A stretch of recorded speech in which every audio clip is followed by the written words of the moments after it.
ಬಾರೆ ಆರಾಡು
ಜೋರಾಗಿ ಹೇಳು. ಆಮೇಲೆ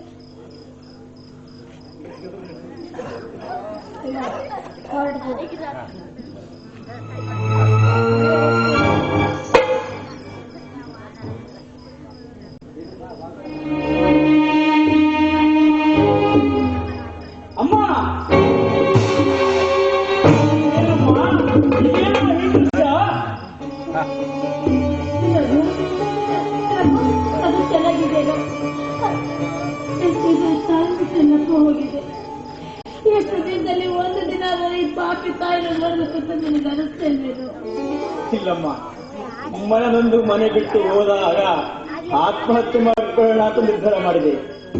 ಯಾವ ಚಿತ್ರನಟ ನಿರ್ದೇಶಕರು ಅವರ ಸಲಹೆಯಂತೆ ಬೆಂಗಳೂರಿಗೆ ಹೋಗಿ ಚಿತ್ರನಟನಾಗಿ ಬಂದಿದ್ದೇನಮ್ಮ. ಅಮ್ಮ, ಹೊರಭಾಗದಲ್ಲಿ ಯಾರಿದ್ದಾರೆ ನೋಡು? ನನ್ನ ತಂಗಿ ಶಕೀಲಾ. ಇಂಥ ಆಜ್ಞೆ ಆತಂಕವಾದ ಕಾರಣ ನೀನು ಹಾಗೆ ಕರೆಯವರೆಗೂ ಬರಬಾರದು ಅಂತ ಹೊರಭಾಗದಲ್ಲಿದ್ದಾಳೆ. ಕರಿಯಮ್ಮ.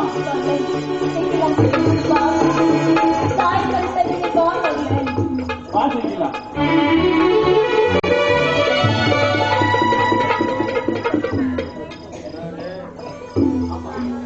ಅಮ್ಮ, ನಾನಿಂದು ಚಿತ್ರರಂಗದಲ್ಲಿ ಚಿತ್ರನಟನಾಗಿ ಕೈ ತುಂಬಾ ಹಣ ಗಳಿಸಿ ಅಪ್ಪನ ಆಜ್ಞೆಯಂತೆ ರತ್ನಮಂಗಲ್ಯವನ್ನು ಮಾಡಿಸಿಕೊಂಡು ಬಂದಿದ್ದೇನಮ್ಮ.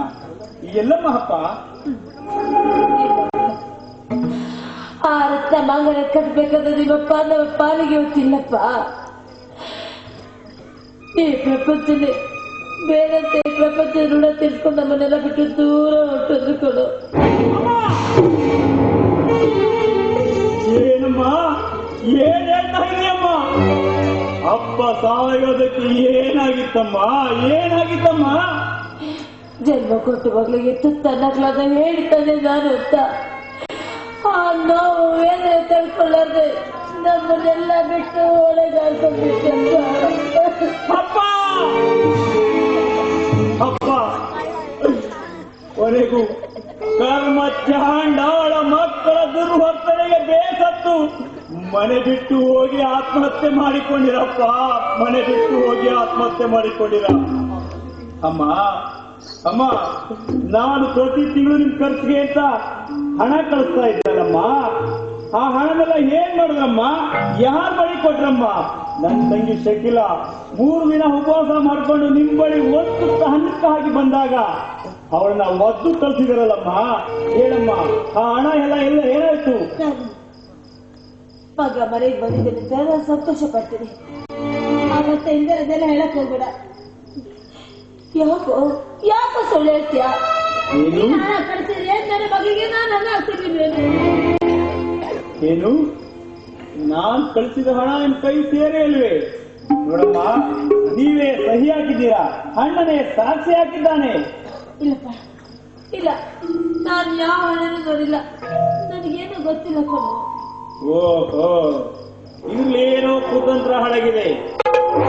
ಇದು ಏನೆಂಬುದನ್ನ ಈಗಲೇ ಇತ್ಯರ್ಥಪಡಿಸುತ್ತೇನೆ. ಹಲೋ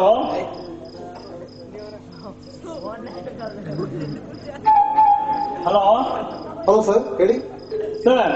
ನಾನು ಚಿತ್ರನಟ ರಘುವೀರ್ ಮಾತಾಡ್ತಾ ಇರೋದು ಸರ್. ಹೌದು ಸರ್, ಹೇಳಿ ಸರ್, ಏನ್ ಸಮಾಚಾರ? ಸರ್, ನಾನು ಪ್ರತಿ ತಿಂಗಳು ನಮ್ಮ ಮನೆಗೆ ಅಮ್ಮನ ಹೆಸರಲ್ಲಿ ಹಣ ಕಳಿಸ್ತಾ ಇದ್ದೆ ಸರ್. ಸರಿ. ಆದ್ರೆ ಆ ಹಣ ಅವ್ರ ಕೈ ತಲುಪೇ ಇಲ್ಲ. ಹೌದಾ? ಯಾರೋ ಫೋನಲ್ಲಿ ಸಹಿ ಮಾಡಿ ಆ ಹಣನೆಲ್ಲ ಲಪ್ಪಾಯಿಸಿದ್ದಾರೆ ಸರ್. ನೀವು ಈ ಕೂಡಲೇ ನಮ್ಮ ಮನೆಗೆ ಬಂದು ಇದ್ರ ಬಗ್ಗೆ ಎನ್ಕ್ವೈರಿ ಮಾಡ್ಬೇಕು ಸರ್. ಓಕೆ ಸರ್, ಇನ್ 10 minutes ಅಲ್ಲಿ ಅಲ್ಲಿರ್ತೀವಿ. Okay sir.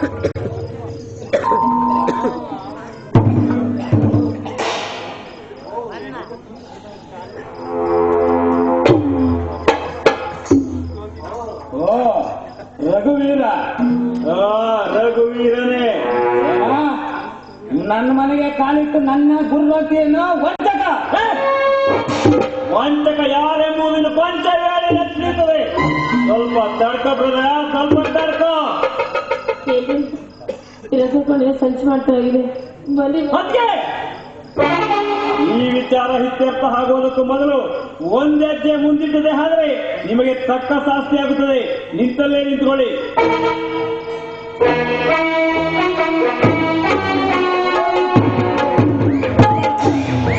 ನಿಮ್ಮ ಚಿತ್ರ ನಿಜಕ್ಕೂ ಭಾರಿ ಅದ್ಭುತವಾಯಿತು. ಎಲ್ಲ ತಮ್ಮಂತ ಅಭಿಮಾನಿಗಳ ಆಶೀರ್ವಾದ ಸರ್. ಯಾವುದೋ ಒಂದು ಪೋಸ್ಟರ್ ಅಂತ ಹೇಳಿರಲ್ಲ ಸರ್? ಹೌದು ಸರ್. ನೋಡಿ, ಪ್ರತಿ ತಿಂಗಳು ನಮ್ಮ ಅಮ್ಮನ ಹೆಸರಿಗೆ ನಮ್ಮ ಮನೆಗೆ ಹಣ ಕಳಿಸ್ತಾ ಇದೆ ಸರ್. ಆ ಹಣ ಅವ್ರ ಕೈ ತಲುಪೇ ಇಲ್ಲ. ಯಾರೋ ಫೋನ್ ಕೈ ಹಾಕಿ ಆ ಹಣ ಲಪ್ಪಿಸಿದ್ದಾರೆ ಸರ್. ಇದರ ಬಗ್ಗೆ ನೀವು ಎನ್ಕ್ವೈರಿ ಮಾಡಬೇಕು. ರಸೀಟ್ ಏನಾರು ಇಟ್ಟಿದ್ದೀರಾ? ಕೆಲವು 1-2 ಇವೆ ಸರ್. ಉಳಿದನ್ನ ಪೇಷಂಟ್ ಕಳಿಸ್ಕೊಡ್ತೀನಿ. ಇಲ್ಲಿ ರೇಣುಕಮ್ಮ ಅಂದ್ರೆ ಯಾರು? ಇವರೇ ಸರ್, ನಮ್ಮ ತಾಯಿ. ಏನಮ್ಮ, ಇಲ್ಲಿ ಸೈನ್ ಮಾಡಿ ಹಣ ಕೊಡ್ತಿದ್ದೀರಾ? ಇಲ್ಲ ಸರ್, ನಾನು ಯಾವ ಸೈನ್ ಮಾಡಿಲ್ಲ, ಹಣ ತಗೊಂಡಿಲ್ಲ. ಹಾಗಾದ್ರೆ ಹಣ ಕೊಡ್ತಿದ್ದಾರೆ. ದಿಲೀಪ್ ಅಂದ್ರೆ ಯಾರು? ನಾನು. ಏನಪ್ಪ ಇಲ್ಲಿ ಸೈನ್ ಮಾಡಿದೆ? ಸರ್ ಹೌದು ಸರ್, ಇದು ನಂದೇ ಸರಿ ಸರ್. ಹಾಗಾದ್ರೆ ನಿಮ್ಮಮ್ಮ ಹಣ ಕೊಡ್ತಾ ಇದ್ದಾರಾ? ನಿಸ್ಸಂದೇಹವಾಗಿ ಸುತ್ತ ಸುಳ್ಳು ಸರ್. ಇದ್ರಲ್ಲಿ ಏನೋ ಕುತಂತ್ರ ಆಗಿದೆ ಸರ್. ಇದ್ರ ಬಗ್ಗೆ ತನಿಖೆ ಮಾಡಬೇಕು ಸರ್. Cool down. ನಾನಿಲ್ವಾ ಎನ್ಕ್ವೈರಿ ಮಾಡ್ತಾ ಇದ್ದೀನಿ. Cool down. ಮಿಸ್ಟರ್ ದಿಲೀಪ್, ಸುಳ್ಳು ಹೇಳ್ಬಾರ್ದು. ಸುಳ್ಳು ಹೇಳಿದ್ರೆ ಮುಂದೆ ತೊಂದರೆ ಅನುಭವಿಸ್ಬೇಕಾಗುತ್ತೆ. ನಿಜ ಹೇಳಿ. ಹೇಳ್ತೇವೆ ನಿಜನೇ. ಸುಮ್ಮನೆ ರಾಮಾಯಣ ಏನ್ ಮಾತಾಡ್ತಾರೆ ಮತ್ತೆ? ನಾನು ಎಂಕ್ವೈರಿ ಮಾಡ್ತೀರಾ? ಮಿಸ್ಟರ್ ದಿಲೀಪ್, ಸುಳ್ಳು ಹೇಳ್ಬಾರ್ದು, ನಿಜ ಹೇಳಿ. ಶಿಕ್ಷಣ ಅನುಭವಿಸ್ಬೇಕಾಗುತ್ತೆ. ನೀವು ವಿದ್ಯಾವಂತರು, ಬುದ್ಧಿವಂತರು, ಸರ್ಕಾರಿ ನೌಕರು. ಹೇಳಿ ಯಾರು? ಎಂತ ಕೊಡ್ತೀವಿ? ನನ್ನ ಹೆಂಡತಿ ತ್ಯಾಗ ಮಾಡಿದ ಸರ್. ಮಾಡ್ಬಿಟ್ಟು ನಮ್ಗೆ ಹಾಕ್ತಿದ್ದೀರಾ? ಈಗ ತಿಳಿದಂತಾಯ್ತು ನಿಮ್ಮ ಸಕಲ ಸದ್ಗುಣ. ಗಂಡನನ್ನು ಸೆರೆಮನೆಗೆ ಕಳಿಸದ ಯೋಸನ ಹೆಣ್ಣುನೇನು? ಇಲ್ಲಿ ಸಂಚಾರಕ್ಕೆ ತರಕಾರಿ ಮಾರ್ಕೆಟ್ ಅಂತ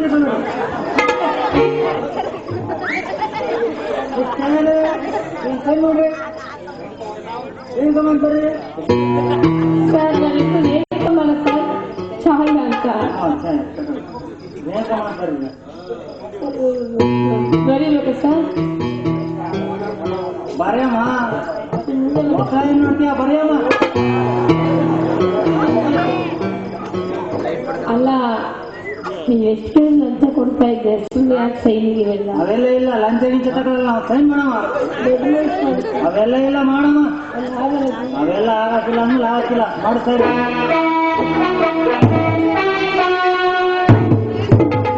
ಮಾಡಮ್ಮ. 5,000 ಕೊಡ್ತೀನಿ. 10,000 ಕೊಡ್ಬೇಕಾಗಿಲ್ಲ, ಮಾಡಮ್ಮ ಸರ್. ಒಟ್ಟು ಒಳಗಾಡ್ಬೇಕಾಗತ್ತೆ, ಸೈನ್ ಮಾಡಮ್ಮ.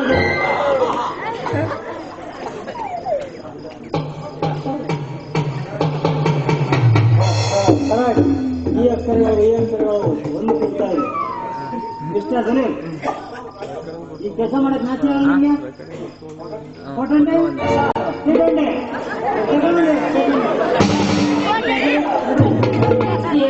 ದಿಲೀಪ, ಯಾರ ನೀನು? ಇಲ್ಲಿಗೆ ಬಂದ್ರೆ? ನಾನು ಮಿತ್ರ ರಂಜನ್, ನಿನ್ನ ಸ್ನೇಹಿತ ಒಬ್ಬ ಮಿತ್ರ.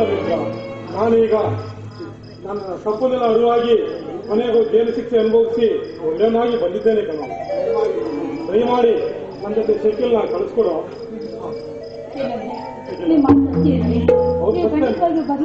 ಬದಲಾಗಿ ಸಿಕ್ಕಿಲ್ಲ. ನನ್ನ ತಪ್ಪನ್ನೆಲ್ಲ ಅರಿತು ಈ ನನ್ನ ಶ್ರಮಿಸಿ ನನ್ನ ಜೊತೆ ಒಪ್ಪಿಗೆ ಸಿಕ್ಕಿಲ್ಲ. ಇದಕ್ಕಿಂತ ಭಾಗ್ಯ ಬೇಕಾ? ಖಂಡಿತವಾಗ್ಲೂ ಬರ್ತೀನಿ. ನಾವೆಲ್ಲ ಸಂತೋಷವಾಗಿದ್ದೀವಿ. ನಾವೆಲ್ಲರೂ ಹೊಟ್ಟೆ ಸೇರಿದ್ದು ಗಳಿಗೆಲ್ಲಿ ಈ ಮನೆಗೆ ಸರಿದಿಲ್ಲದೆ ಚೆನ್ನಾಗಿತ್ತು ತಂದೆ. ಅಮ್ಮ, ನಾವು ಸುದ್ದಿ ಹಚ್ಬೇಡಮ್ಮ. ಈ ಅನಾಹುತಕ್ಕೆಲ್ಲ ಆ ದುರ್ಭೋಗನೇ ಕಾರಣ. ಮುಚ್ಚ ಬಾಯಿ. ಹೆಂಡತಿ ಮನೆಗೆ ಬಂದಂತ ಹೆಚ್ಚನ್ನ ಕಡೆ ಕಣ್ಸಕ್ ಹೋಗ್ಬಾರ್ದು. ಯಾರ ಸ್ಥಾನ ಎಲ್ಲೆಲ್ಲಿ ತಿರ್ಕೊಂಡು ತಿದ್ದಿ ಬುದ್ಧಿ ಅಂತ ಹೇಳಿ ದಾರಿ ತರಬೇಕಾದ್ರು ನಿನ್ ಕರ್ತವ್ಯ. ಆಡಾಡ್ಬಿಟ್ಟು ಆಗ ಹಾರಾಡ್ಬಿಟ್ಟು ಈಗ ಅವಳ ಮೇಲೆ ರೇಗಾಡ್ದೆ ನೋಡೋದು ಅದೆಲ್ಲ ನನ್ಗೆ ಗೊತ್ತಿಲ್ಲ.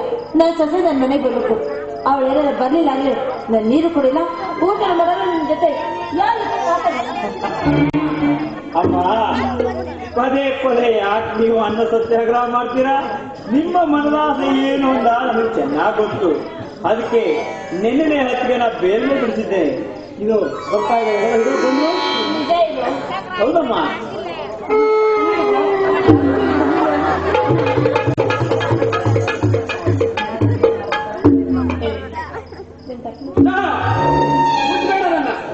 ಮೊದಲು ನೀವು ಮತ್ತೆ ಮೈಸೂರಲ್ಲಿ ಚೆನ್ನಾಗಿ ಕೇಳು.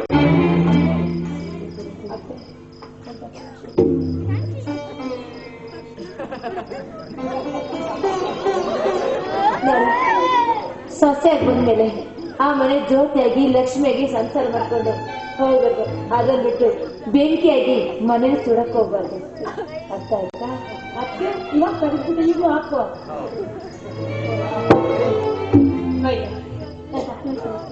ಅದಕ್ಕೆ ನೀವು ಹಿರಿಯರು ನನ್ನಲ್ಲಿ ಕ್ಷಮೆ ಕೇಳಬಾರದು. ನಿಮ್ಮ ತಪ್ಪಿನ ಬಗ್ಗೆ ನಿಮಗೆ ಅರಿವಾಗಿದ್ರೆ ಅಂದು ನಡೆದ ಘಟನೆ ಏನೆಂಬುದನ್ನ ತಿಳಿಸಿ ಹೇಳಿ. ಕೇಳಿ ಸಂತೋಷ ಪಡುತ್ತೇನೆ. ಹೌದು, ನೀವು ಯಾವ ತಪ್ಪು ಮಾಡಿಲ್ಲ. ನಿಜಕ್ಕೂ ಹೇಳ್ತಾ ಇದ್ದೀನಿ. ಅಮ್ಮ, ಕೇಳಿದ್ಯಾ? ನಾನು ನಿರಪರಾಧಿ. ಅಣ್ಣ, ಕೇಳಿದೀಯಾ? ನಾನು ನಿರಪರಾಧಿ. ನಿರಪರಾಧಿ ಕಣ, ನೀ ನಿರಪರಾಧಿ. ಹೌದಪ್ಪ, ನನ್ನ ಮಗ ಯಾವ ತಪ್ಪು ಮಾಡಿದಂತ ಚೆನ್ನಾಗಿ ಗೊತ್ತು ಕಣ.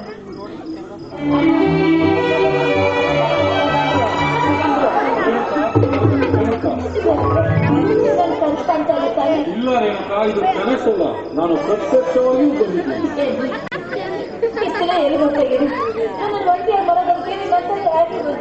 ನಾನು ಸಾಯಬೇಕೆಂದು ಒಳಗೆ ಹಾರಿದರು ಹೋಗಲಿಲ್ಲ ನನ್ನ ಪ್ರಾಣ. ಮರಣಪಟ್ಟ ಸ್ಥಿತಿಯಲ್ಲಿದ್ದ ನನ್ನನ್ನು ರಮಾನಂದ ಎನ್ನುವ ಸ್ವಾಮೀಜಿ ಕಾಪಾಡಿ ಅವರ ಆಶ್ರಮದಲ್ಲಿ ಆಶ್ರಯ ಕೊಟ್ಟು ನಿಮ್ಮನ್ನೆಲ್ಲ ನೋಡುವ ಅವಕಾಶವನ್ನು ಅವರೇ ಕಲ್ಪಿಸಿಕೊಟ್ಟರು. ಮರಳಿ ಬಂದಲ್ಲ, ನನಗಷ್ಟೇ ಸಂತೋಷ.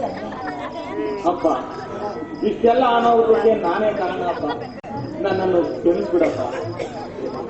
ಅಮ್ಮನ ಮಾಂಗಲ್ಯ ಭಾಗ್ಯ ಶಾಶ್ವತವಾದ್ದರಿಂದ ಮತ್ತೆ ಬದುಕು ಬಂದಿದ್ದೀರಿ. ನನ್ನನ್ನು ಕ್ಷಮಿಸ್ಬಿಡಪ್ಪ. ಕ್ಷಮಿಸಲು ನಾನ್ಯಾರು? ಆ ಚಿನ್ಮಯ ಮೂರ್ತಿ ಗುರುಮಲ್ಲೇಶ್ವರರು ಅವರನ್ನು ಕ್ಷಮಿಸುವ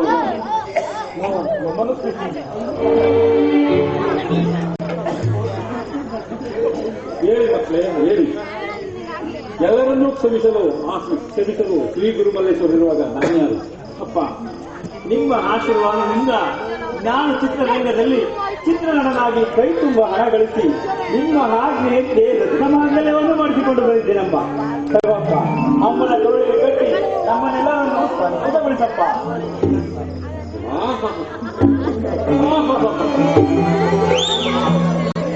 ರೇಣುಕ ಬಲೆಯದು ಒಂದು ಆಡಿದ ಮಾತಿನಂತೆ ನೀನು ರತ್ನಮಾಂಗಲ್ಯವನ್ನು ತಂದು ನಿನ್ನ ಎತ್ತ ಮನೆಯ ಕೊರಳಿಗೆ ಕಟ್ಟಿಸುತ್ತಿದೆ. ಈ ಶುಭ ಸಂದರ್ಭದಲ್ಲಿ